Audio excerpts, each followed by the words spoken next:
ako diri kay because windot kayo siya kay ma-develop yun ka as a woman. Yes, wow. As a- Alright. Nabilong mi sa Victorious Women. First gen. First gen. The group leader sa Victorious Women. Ada. Yay! Victorious Women Gapon. Ay, ay. Ana. First the Lord. Amen. The group. Day group ni Ikan Sis G. Padong Sis G.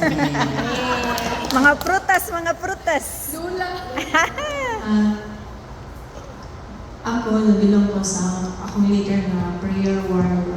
The power. Kanangin rin Saturday, doon kayo din may makatulog kayo. Yan po mo sa nila, kailangan mag-pray.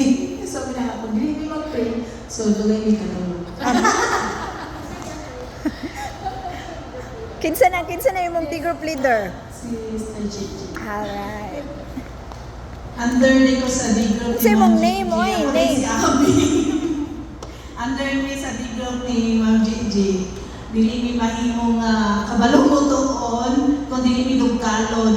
So, parehas sa gingon ni Ate LB na di mi makatuog kung di mi mag-bimbo kada gabi. Hallelujah. Yes.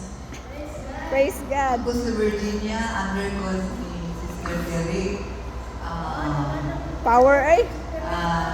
Kuan, grupo sa mga madaugon. Amen. Amen.